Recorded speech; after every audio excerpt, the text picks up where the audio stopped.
అందరికీ నమస్కారం. ఈరోజు మనం కుంభరాశి వారి గురించి తెలుసుకుందాం. కుంభరాశి వారికి ఈ ఆగస్టు నెల 9వ తేదీన శనివారం నాడు ఈ రాశి వారి యొక్క జాతక ఫలితాల గురించి తెలుసుకుందామండి. కుంభరాశి వారు ఎవరైతే కొత్తగా మన ఛానల్ చూస్తున్నట్లయితే దయచేసి ఛానల్ను సబ్స్క్రైబ్ చేసుకొని వీడియో మీకు నచ్చితే లైక్ చేసి సపోర్ట్ చేయడం మాత్రం మర్చిపోకండి. మరి ఆలస్యం చేయకుండా కుంభరాశి వారి యొక్క పూర్తి జాతక ఫలితాల గురించి తెలుసుకుందాం. రేపటి రోజున మీ జీవితంలో ఏం జరగబోతుందనేది తెలుసుకుంటే నిజంగా మీరు ఆశ్చర్యపోతారండి. అంటే మీకైతే రేపటి రోజున పట్టిందల్లా కూడా బంగారం అవుతుందన్నమాట.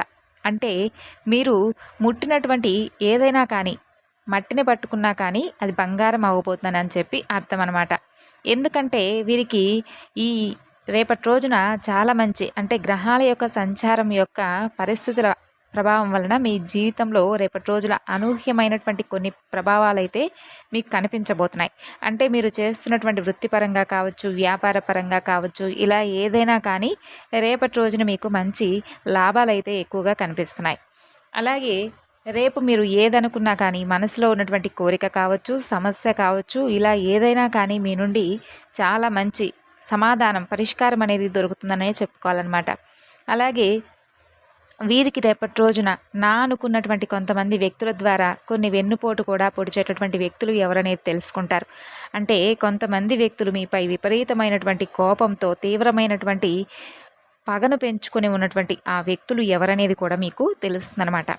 ఇంతకీ ఆ వ్యక్తులు అసలు మీపై ఎందుకు అంతగా పగను పెంచుకోవడానికి కారణం ఏమిటి, అలాగే మీరు ఒకవేళ వారి నుండి తప్పించుకోవాలంటే ఏం చేయాలి అనేది కూడా క్షుణ్ణంగా తెలుసుకోండి. కాబట్టి వీడియోని చివరి వరకు చూడండి.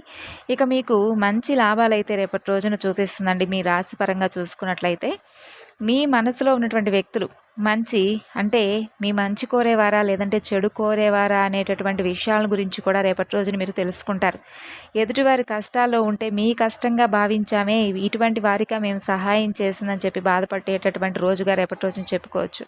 అలాగే మీ దగ్గరకు సహాయం కోరి వస్తే ఎవరైతే మంచి మనసున్నటువంటి వ్యక్తులో వారికి మీరు ఏ విధంగా ఆదుకున్నారనేది పెద్దగా చెప్పుకోని అవసరం లేదు. ఎందుకంటే ఈ రాశి పరంగా చూసుకున్నట్లయితే చాలా మానవతత్వం, జాలి హృదయం ఎక్కువగా ఉంటుందండి. ఎవరిని కూడా నొప్పించకుండా ఎదుటివారికి తోచిన విధంగా సహాయం చేసేటటువంటి గుణం వీరికి ఎక్కువగా ఉంటుంది.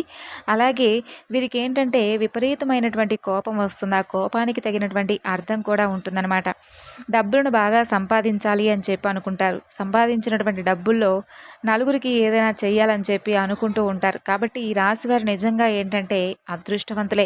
ప్రస్తుతం గ్రహస్థితుల యొక్క కారణంగా ఈ రాశి వారికి చాలా చక్కగా అంటే కొన్ని లాభస్థానాల్లో కొన్ని గ్రహాలు కనిపించడం ద్వారా ఏంటంటే వీరికి ఉన్నటువంటి సమస్యలు చాలా వరకు కూడా తగ్గుముఖం పట్టబోతున్నాయనే చెప్పుకోవాలి. అలాగే చూసుకున్నట్లయితే ఈ రాశి వారికి వ్యాపార పరంగా చూసుకున్నట్లయితే రేపటి రోజున 3 పువ్వులు 6 కాయలుగా మీ జీవితం చాలా అద్భుతంగా వ్యాపారపరంగా అద్భుతంగా అయితే కనిపిస్తుందన్నమాట. భార్యాభర్తల మధ్య మంచి అవగాహన ఉంటుంది. అంటే మీ దాంపత్య జీవితం 3 రోజుల్లో అంటే ఒక పరిష్కారం అనేది దొరికేటటువంటి అవకాశం కూడా కనిపిస్తుందండి. ముఖ్యంగా చూసుకున్నట్లయితే రేపటి రోజున మీ జీవితంలో ఉన్నటువంటి చిన్నపాటి వ్యక్తిగతంగా ఉన్నటువంటి చిన్నపాటి గొడవలు కానీ మనస్పర్ధలు కానీ తొలగిపోతాయి. రాబోయేటటువంటి 3 రోజుల్లో మరింత ఎక్కువగా మిమ్మల్ని ఒకరికొకరు అర్థం చేసుకొని చక్కగా ఉంటారనమాట. అలాగే ఎవరైతే కాంపిటేటివ్ ఎగ్జామ్స్ రాయాలని చెప్పి ప్రిపేర్ అవుతున్నారో వారికి కూడా రేపటి రోజున మంచిగా కలిసి రాబోతుందని చెప్పుకోవాలి. ఇక ప్రేమికుల విషయానికి వస్తే రేపటి రోజున మీకు చాలా అంటే సాఫీగా సాగుతుందండి. అదేవిధంగా మీ ప్రేమ పెళ్లి వరకు దారి తీసేటటువంటి అవకాశాలు కనిపిస్తున్నాయి. ఎవరైతే దంపతులు సంతానం కోసం ఎదురు చూస్తున్నారో వారికి కూడా ఖచ్చితంగా సంతాన యోగం కనిపిస్తుంది. కాబట్టి ఈ విషయంలో కూడా మీరు ఒక మంచి శుభవార్త అయితే వింటారండి. అంతేకాకుండా రేపటి రోజున మీకు చాలా అనుకూలంగా అదృష్టకాలంగా ఉందనే చెప్పుకోవాలి. కాకపోతే మీకైతే చిన్న చిన్న అనారోగ్య సమస్యలు వచ్చేటటువంటి సూచనలు కనిపిస్తున్నాయి. ఎందుకంటే మీకున్నటువంటి పని ఒత్తిడి కారణంగా ఎక్కువగా స్ట్రెస్కి గురయ్యేటటువంటి అవకాశాలు సూచనలు చాలా కనిపిస్తున్నాయి. కాబట్టి చిన్నపాటి అనారోగ్య సమస్యలు, గ్యాస్ట్రిక్ సమస్యలు, కొంచెం తలనొప్పిగా ఉండడం, కొంచెం టెన్షన్ ఎక్కువగా తీసుకోవడం, ఇటువంటి సమస్యలతో మీరు కొంచెం బాధపడుతూ ఉంటారనమాట. కాబట్టి వీలైనంత వరకు కూడా మీరు మీ వర్క్ టెన్షన్ తగ్గించుకోండి. అదేవిధంగా మీ ఆరోగ్యాన్ని చక్కగా చూసుకోండి. సమయానికి భోజనం, నిద్ర, వ్యాయామం చేసుకోండి. మెడిటేషన్ చేసుకోండి. నడక, ప్రాణాయామం చేసుకోండి. ఈ విధంగా మీరు చేసుకోవడం వల్ల మీకు వచ్చేటటువంటి ఆరోగ్య సమస్యల నుండి మీరు గట్టెక్కవచ్చు.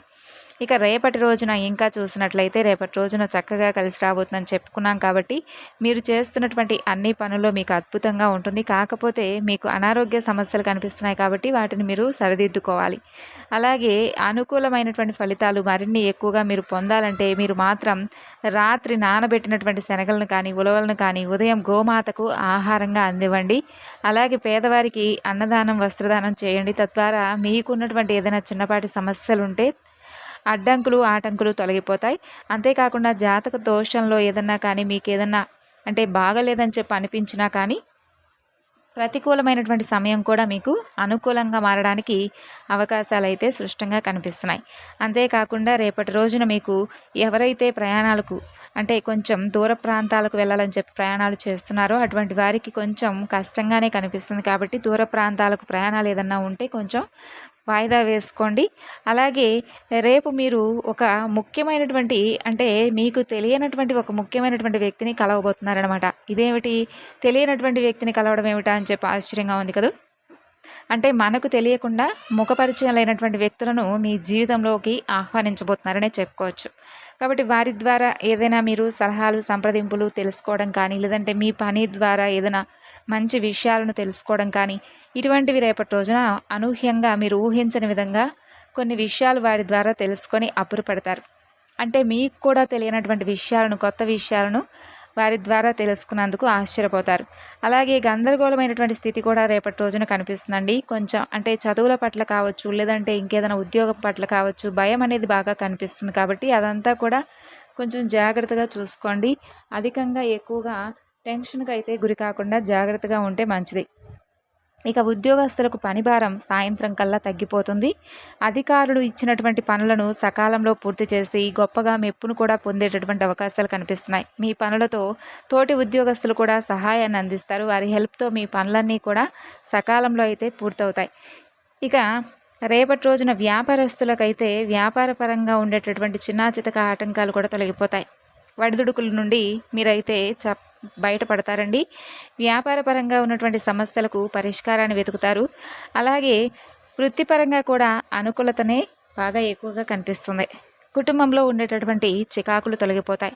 కుటుంబపరంగా ఐకమత్య ఏర్పడుతుంది. అలాగే మీరు చేసేటటువంటి పనుల్లో రేపటి రోజున మరింతగా ఎక్కువగా కష్టపడవలసి ఉంది.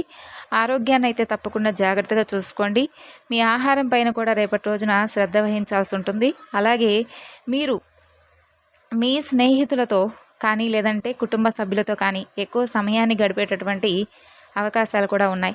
అలాగే మీ జీవిత భాగస్వామితో నాణ్యమైనటువంటి సంబంధాన్ని పెంచుకుంటారు. చక్కని సమయాన్ని గడుపుతారు. ప్రేమ జీవితం కూడా రంగులమయంగా కనిపిస్తుంది. కాబట్టి చక్కగా మీరు ఆనందంగా రేపటి రోజునైతే ఎక్కువ శాతం రోజును గడపబోతున్నారనే చెప్పుకోవాలి. అలాగే ఈ రాశివారు రేపటి రోజున కొన్ని అనుకూలమైనటువంటి సమయాన్ని ప్రతికూలమైనటువంటి సమయాన్ని చూసుకొని జాగ్రత్తగా ఉండాలండి. అంటే అనుకూలమైనటువంటి సమయంలో భగవంతుడి యొక్క నామస్మరణ ఎక్కువగా చేసుకోవడం వల్ల మంచిగా ఉంటుంది. ఏదైనా చిన్న చితక ప్రతికూలమైనటువంటి సమయం ఉన్నా కూడా అది మిమ్మల్ని ఎక్కువగా బాధించకుండా మిమ్మల్ని ఎక్కువగా టెన్షన్కి గురి చేసే విధంగా ఉంటుందన్నమాట. కాబట్టి ఈ సమయంలో మీకు బాగా ఉపయోగపడేది దైవనామస్మరణ. కాబట్టి మీ ఇష్టదైవ నామస్మరణ చేసుకోవడం మాత్రం మర్చిపోకండి. అలాగే రేపటి రోజున దగ్గరలో ఉండేటటువంటి వెంకటేశ్వర స్వామివారి యొక్క ఆలయాన్ని తప్పకుండా సందర్శించి స్వామివారికి తులసి మాలను సమర్పించి స్వామి ఆలయం చుట్టూ కూడా 11 ప్రదక్షిణలు చేసుకోండి.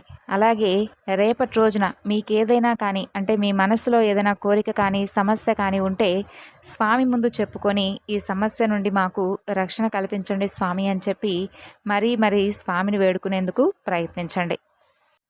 దీనివల్ల ఏంటంటే మీ జీవితంలో ఏదైనా సమస్యలు ఉన్నా కానీ లేదంటే మీకు ఏదైనా ఆటంకాలు ఎదురవుతున్నటువంటి క్షణంగా మీకు అనిపించినా కానీ అవన్నీ కూడా మీ నుండి దూరం అవుతాయండి. ఎందుకంటే మనం ఈ రోజుల్లో మనిషినైనా కానీ అంటే ఒక మనిషి మీదైనా నమ్మకాన్ని పెంచుకోవచ్చేమో లేదో తెలియదు కానివ్వండి, భగవంతుడి మీద నమ్మకాన్ని పెంచుకుంటే మాత్రం మనకు అన్ని విధాలుగా కూడా రక్షణగా ఉండి మనల్ని కాపాడుతూ ఉంటాడు.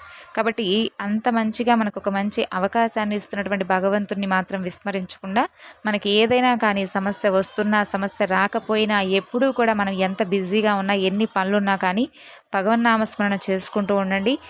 ముఖ్యంగా వెంకటేశ్వర స్వామి వారి యొక్క ఆలయ దర్శనాన్ని మానకుండా రేపటి రోజున వీలుంటే తప్పకుండా స్వామి దర్శనం చేసుకునేందుకు ప్రయత్నించండి. అలాగే శని భగవానుడి యొక్క అనుగ్రహం కోసం శని భగవానుడికి తైలాభిషేకం అంటే చక్కగా నువ్వుల నూనెతో స్వామికి అభిషేకం చేసుకోవడం, నల్లని వస్త్రాలను ఎవరికైనా దానంగా ఇవ్వడం, ఇటువంటివి చేయడం వల్ల కూడా మీ జీవితంలో ఉన్నటువంటి జాతక దోషాలు అనేవి క్రమంగా తగ్గుముఖం పడతాయి. మరి రేపటి రోజున మీరు చేయవలసినటువంటి పనులు, చేయకూడనటువంటి పనులు, ఏం చేస్తే మీకు అనుకూలంగా ఉంటుంది, అలాగే ప్రతికూలమైనటువంటి సమయంలో మీరు ఏం చేయాలనేటటువంటి విషయాలన్నీ కూడా తెలుసుకున్నారు కదండి. తిరిగి మరలా రేపటి వీడియోలో అయితే కలుసుకుందాం.